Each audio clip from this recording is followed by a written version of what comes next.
अस्सलाम वालेकुम नाज़रीन, मैं हूँ आयशा रहमान और आप देख रहे हैं मेरा फेसबुक और यूट्यूब चैनल। नाज़रीन, आप सबको मैं प्रॉपर अपडेट कर रही हूँ अमीर बलाच केस के हवाले से। और अब अमीर बलाच केस में बड़ी अहम इंकशाफ हुए हैं उनकी पोस्टमार्टम रिपोर्ट के हवाले से। जो पिस्तौल का कहा जा रहा था कि वो गुम हो चुका है, लेकिन अब वो मिल गया है। फ़ोरेंसिक की रिपोर्ट उसकी क्या आई है, जो उसको भिजवाया गया, जो बुलेट्स निकाली गई अमीर बलाच की बॉडी से, उसको फ़ोरेंसिक के लिए भिजवाया गया है या नहीं। और शकील बट, इसका बार बार जो पुलिस अफसर का जिक्र होता रहा कि इसको तफ्तीश किया जा रहा है, शामिल तफ्तीश किया गया है, उस हवाले से बड़ी अहम अपडेट है कि उसको शामिल तफ्तीश किया ही नहीं गया।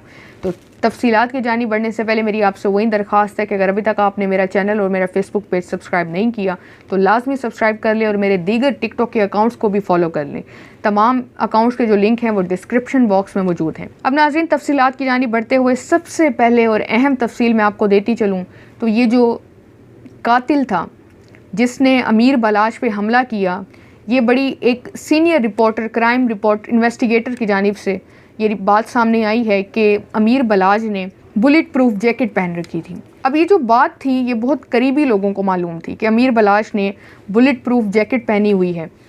मतलब आप यहाँ से अंदाज़ा लगाएं, बात करने का मकसद ये है कि उस कातिल को ये अंदाज़ा था कि अमीर बलाच ने इस वक्त बुलेट प्रूफ जैकेट पहन रखी है और उसको किस तरह से निशाना बनाना है, अगर उसको अपने टारगेट को किस तरह अचीव करना है, उसने उसी तरह से ही उसके करीब जाके निशाना लगाया कि उन हिस्सों पे अटैक किया जाए ताकि आसानी से अमीर बलाच को कत्ल किया जा सके।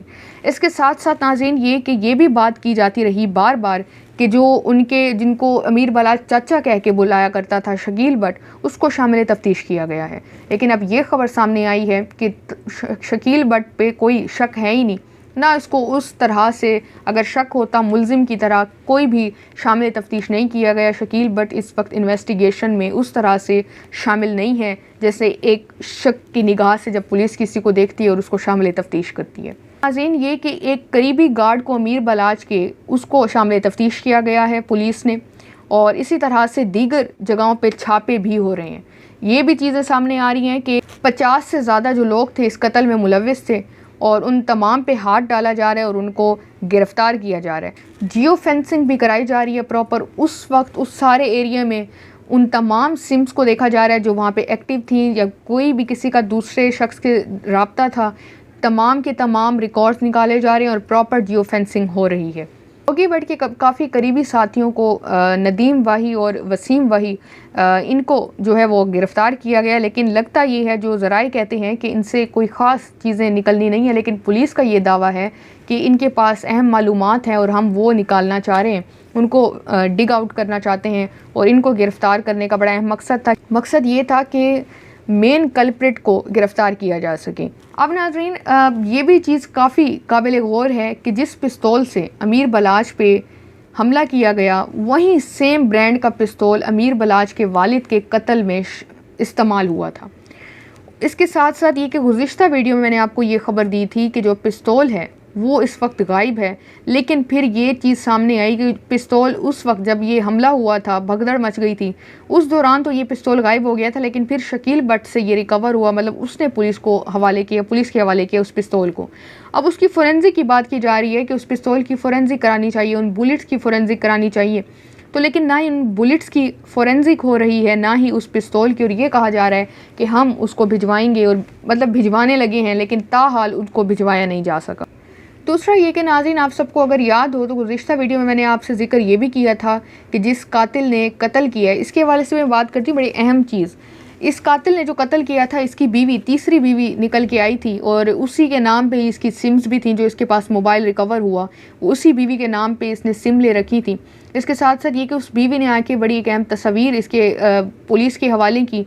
और ये भी चीज़ मैं आपको बताती चलूँ तो इस शख्स का ताल्लुक़ हसास एजेंसी से था और ये रिटायर मुलाजिम था और इसको इस कत्ल में शामिल किया गया, इसको इस्तेमाल किया गया। और ये भी चीज़ काबिल गौर है, ये शख्स गोगी बट के यहाँ काफ़ी अरसे से मुलाजमत कर रहा था। ये भी चीज़ बताई जा रही है कि इस शख्स को आइस का नशा दिया गया ताकि इसका पूरा का पूरा जो फोकस हो इसकी अपने टारगेट की तरफ हो कि इसने करना क्या है। इस वजह से इसको आइस का नशा भी दिया गया, ये भी दावा किया जा रहा है। और वहाँ पे जो लोग मौजूद थे जब इसने हमला किया अमीर बलाच पे, तो फ़ौरन इसको कत्ल किया गया। तो ये चीज़ें जो है थोड़ी डिफ़िकल्ट हो चुकी हैं इनको प्रूव भी करना, क्योंकि जो कातिल था वो भी कत्ल हो चुका है। तो ये प्रोसेस जो है, जो सीनियर क्राइम इन्वेस्टिगेटर हैं उनके मुताबिक ये दावा किया जा रहा है कि ये जो प्रोसेस, वैसे पाकिस्तान में आप सबको मालूम है कि किस तरह से चीज़ों को तूल दी जाती है। जो केस 1-2 साल में निपटना हो वो 5-6 साल लग जाते हैं।